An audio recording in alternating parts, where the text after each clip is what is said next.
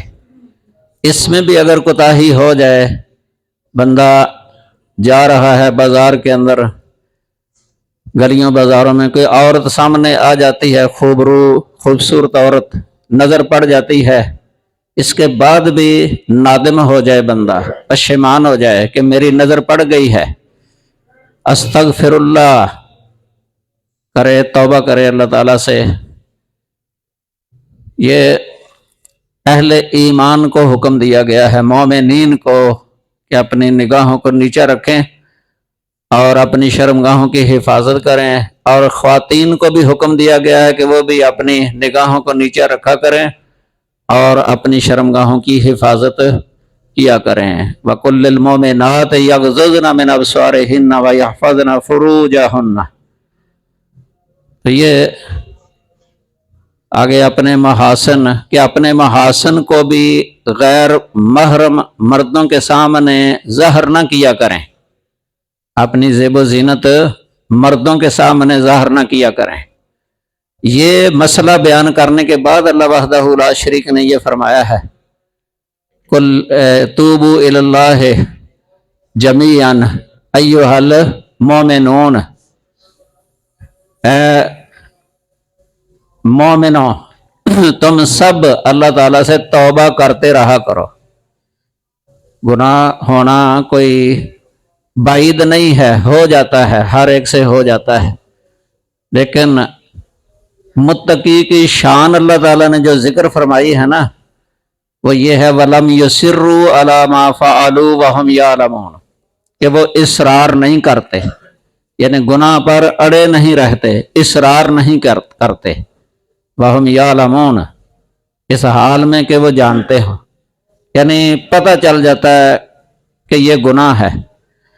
ایک تو ہوتا ہے لا علمی کے اندر پتہ ہی نہیں، اس کی علیحدہ بات ہے، اگر پتہ چل جائے کہ یہ گناہ ہے، اس پر اصرار نہیں کرتے۔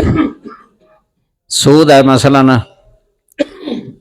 ایک بندے کو پتہ نہیں ہے کہ یہ کاروبار سودی ہے، یہ معذور ہے، لیکن دل کے اندر اس کے اندر ڈر ہے، عام طور پہ اللہ سے ڈرتا ہے، اللہ کے فرائض کو ادا کرتا ہے، حرام کاموں سے بچتا ہے، لیکن اس کو اتنا علم نہیں ہے کہ یہ جو کر رہا ہوں یہ سود ہے۔ اگر پتہ چل جاتا ہے نا اہل علم سے پوچھ کے کہ یہ سود ہے، فوراً وہ باز آ جاتا ہے، رک جاتا ہے۔ یہ مطلب اس کا وَلَمْ يُصِرُّوا عَلَى مَا فَعَلُوا وَهُمْ يَعْلَمُونَ، کہ جب کہ ان کو علم ہو گیا اس پر، وہ یعنی اپنے کیے ہوئے پر وہ اصرار نہیں کرتے، اڑے نہیں رہتے۔ توبہ کر لینا بندہ، توبہ کی شرطوں کے اندر یہ بھی بات آتی ہے کہ وہ اس گناہ کو چھوڑ دے، آئندہ نہ کرنے کا دل کے اندر عزم کر لے، پکا ارادہ کہ آئندہ میں یہ نہیں کروں گا، اور کیے ہوئے پر نادم ہو جائے، پشیمان، اور اندر ہی اندر جس طرح ہوتا ہے نا کہ اللہ تعالیٰ سے صلح کر لی اس نے۔ تو ویسے توبہ کا لغوی معنی ہوتا ہے پہلی حالت کی طرف پلٹ جانا، یہ لغوی معنی ہے توبہ کا، تابہ یتوب توبتاً و متاباً متابا، کہ پہلی حالت کی طرف لوٹ جانا، یہ ہے توبہ۔ کیونکہ بندے کی ایک حالت ہوتی ہے گناہ سے پہلے کی، ایک حالت ہوتی ہے گناہ کے بعد والی، گناہ کے بعد والی حالت کو پہلی حالت میں بدل دینا ہے۔ یہ بدلی جاتی ہے اسی صورت کے اندر کہ بندہ وہ سچے دل سے جانا عزم کر لے کہ آئندہ میں یہ گناہ نہیں کروں گا، اور اللہ سے معافی بھی مانگے، عرض کرے اللہ تعالیٰ سے، تو نادم ہو جائے، پشیمان ہو جائے، وہ گویا کہ اس طرح ہو گیا کہ جس طرح اس نے گناہ کیا ہی نہیں ہے، تطہیر ہو گئی اس کی، پاک ہو گیا، اس نے اپنے آپ کو پاک کر لیا۔ قد افلح من زکاہا، تحقیق کامیاب ہو گیا وہ بندہ جس نے اپنے نفس کا تزکیہ کر لیا، اپنے نفس کو پاک صاف کر لیا۔ یہ تطہیر جو ہے نا، یہ گناہوں سے پاک صاف کرنا، اپنے دل کو، اپنے نفس کو گناہوں سے پاک صاف کر لینا، یہ ہے تزکیہ۔ تو تزکیہ، قد افلح من تزکا، تحقیق کامیاب ہو گیا وہ جس کا تزکیہ ہو گیا۔ قد افلح من زکاہا، تحقیق کامیاب ہو گیا وہ بندہ جس نے اپنے نفس کو پاک صاف کر لیا۔ تزکیہ نفس جو ہے نا، یہ قرآن کے اندر ایک مضمون ہے، تزکیہ نفس، اس کی بہت ضرورت ہے ہمیں۔ اللہ تعالی ہمارے گناہوں کو معاف فرما دے۔ اب ابھی رمضان المبارک آنے والا ہے، یہ شعبان کا مہینہ جا رہا ہے، اسی میں ہم عزم کر لیں، پکا ارادہ کہ ہم نے روزہ رکھنا ہے انشاءاللہ، فرضی روزہ، اور رمضان کی قدر کرنی ہے، رمضان کا حق ادا کرنا ہے، اور پہلے سے ہم ماضی کی توبہ کر لیں، استغفار کریں، اللہ سے توفیق مانگیں کہ اللہ ہمیں روزہ رکھنے کی توفیق عطا فرمائے، اور اس کے قیام کی بھی توفیق دے، اور اس کے حقوق جو ہیں، واجبی حقوق یا استحبابی حقوق یا واجبی آداب اور استحبابی آداب، وہ اپنانے کی توفیق عطا فرمائے۔ تو رمضان آنے سے پہلے پہلے ہم اللہ تعالیٰ سے استغفار، توبہ اپنے گناہوں کی، کہ ہمارے دلوں کو اللہ تعالیٰ پاک فرما دے۔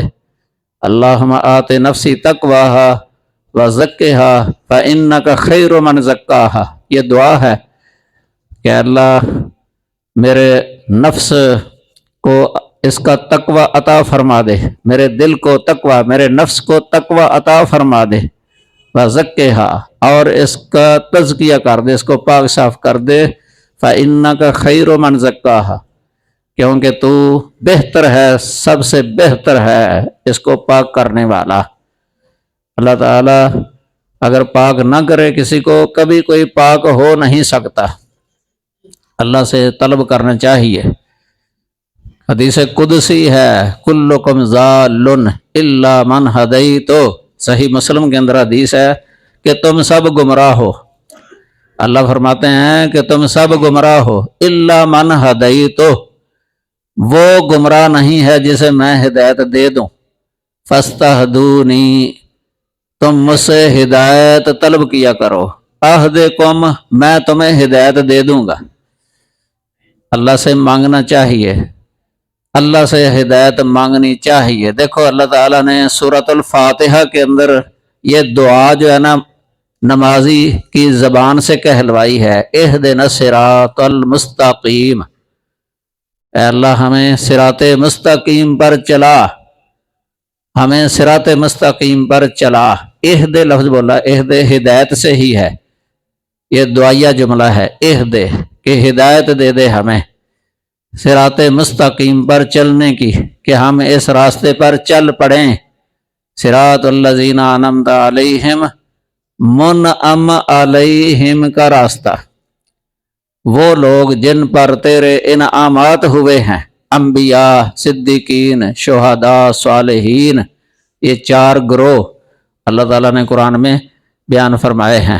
الذین انعم اللہ علیہم من النبیین والصدیقین والشہداء والصالحین، یہ چار جماعتیں، نبیوں کی جماعت، صدیقین کی جماعت، اور شہداء کی جماعت، صالحین کی جماعت، یہ اعلیٰ سے ادنا کی طرف ترتیب ہے، اعلیٰ سے ادنا کی طرف۔ انبیاء سب سے اعلیٰ ہیں، دوسرے نمبر پر صدیقین ہیں، جناب ابوبکر صدیق رضی اللہ تعالی عنہ، ان کا یہ صدیقین کے گروہ میں ہیں۔ عائشہ رضی اللہ تعالیٰ عنہ، ان کی بیٹی عائشہ صدیقہ رضی اللہ عنہا، تو تیسرے نمبر پر شہداء، اور چوتھے نمبر پر الصالحین، یہ سب ہی منعم علیہم ہیں، وحسن اولئک رفیقا، اللہ فرماتے ہیں کہ یہ تو بہت ہی اچھے ساتھی ہیں، یہ منعم علیہم بہت اچھے ساتھی ہیں، بہت اچھے اعلیٰ ساتھی ہیں۔ یہ نبی کریم صلی اللہ علیہ وسلم آخری وقت تھا آپ کا، دنیا کی زندگی میں آخری وقت، آپ اس وقت یہ آپ کی زبان مبارک سے یہ کلمہ نکلا، اللہم الرفیق العالی، اے اللہ جو اعلیٰ ساتھی ہیں نا ان کا ساتھ نصیب کر دے، اعلیٰ ساتھیوں کا ساتھ نصیب کر دے۔ یہ لفظ بولا ہی ہے تو آپ کی روح پرواز کر گئی۔ ام المومنین عائشہ رضی اللہ تعالی عنہا کی گود میں آپ کا سر مبارک تھا، ٹیک لگائی ہوئی تھی، آپ کے سینے کے ساتھ آپ کا سر تھا، تو وہ سارا منظر دیکھ رہی تھی، فرما رہی ہیں کہ آپ نے اپنا ہاتھ اوپر اٹھایا، اللہم جب لفظ بولا ہے نا اللہم الرفیق العالی، اسی وقت آپ کی روح نکل گئی اور آپ کا ہاتھ نیچے آ گیا خود بخود۔ وہ قوت جو طاقت ہوتی ہے نا ہاتھ اوپر اٹھانے کی وہ ختم ہو گئی جب روح نکلی ہے، تو آپ کا ہاتھ مبارک وہ خود بخود نیچے آ گیا۔ صحیح بخاری کے اندر امام بخاری رحمہ اللہ نے اس پر باب قائم کیا ہے، باب آخر ما تکلم بہ النبی صلی اللہ علیہ وسلم، کہ نبی کریم صلی اللہ علیہ وسلم کا اس دنیا کی زندگی کے اندر جو آخری کلام تھا نا، آخری کلمہ وہ کون سا تھا؟ تو یہ تھا اللہم الرفیق العالی۔ حضرت یوسف علیہ السلام نے بھی دعا کی تھی نا، توفنی مسلمن والحقنی بالصالحین، کہ یا اللہ مجھے اس حال میں فوت کر کہ میں فرما بردار ہوں، تیرا فرما بردار ہوں، اور مجھے صالحین کے ساتھ ملا دے، مجھے صالحین کے ساتھ ملا دے۔ اور نیک لوگوں کی دعا اللہ نے قرآن میں ذکر کیا، اس کے آخر میں ہے وَتَوَفَّنَا مَعَ الْأَبْرَارِ، کہ ہمیں ابرار کے ساتھ جو ہے نا فوت کر، کہ ہم ابرار کے ساتھ ہو جائیں۔ یہ ابرار یہ برن کی جمع ہے، بر کہتے ہیں بہت نیک، بہت نیک، عربی کے اندر کہتے ہیں۔ اللہ کا نام بھی ہے البر، انہ هو البر الرحیم، قرآن میں آتا ہے۔ تو یہ عبد البر نام رکھ لیتے ہیں، عبد البر، تو اللہ کا نام ہے البر۔ وہاں یہ مراد ہے کہ بہت بہت احسانات کرنے والا، کہ جس کے احسانات کی کوئی حد بھی نہ ہو، اتنے احسانات کرنے والا۔ اللہ پر جب لفظ بولا جائے تو یہ معنی مراد ہے، اور اگر انسان پر بولا جائے نا البر تو نیک مراد ہوتا ہے، کہ بہت نیک، بہت نیکیاں کرنے والا۔ اور بر کا معنی نیکی ہوتا ہے، لیس البر قرآن میں آتا بر، نیکی۔ تو یہ حرص ہونی چاہیے دل کے اندر نیکی کی۔ آگے رمضان جو آ رہا ہے اس کے لیے اللہ تعالی ہمیں اس کو صحیح معنوں میں اس کا حق ادا کرنے اور اس کی قدر کرنے کی توفیق عطا فرمائے۔ دل کے اندر عزم رکھیں ہم کہ روزے فرضی ہم نے رکھنے ہیں، کوئی نماز چھوڑنی نہیں ہے۔ ماضی کے اندر کوئی ایسے ہو گیا ہو تو اس کی سچے دل سے معافی مانگ لینا اور نادم ہونا، اور آئندہ جو ہے نا صحیح بن کے رہے بندہ، اسی میں خیر ہے۔ اللہ تعالی ہمیں کتاب و سنت کے مطابق عقیدہ رکھنے اور عمل کرنے کی توفیق عطا فرمائے۔ وآخر دعوانا الحمد للہ رب العالمین۔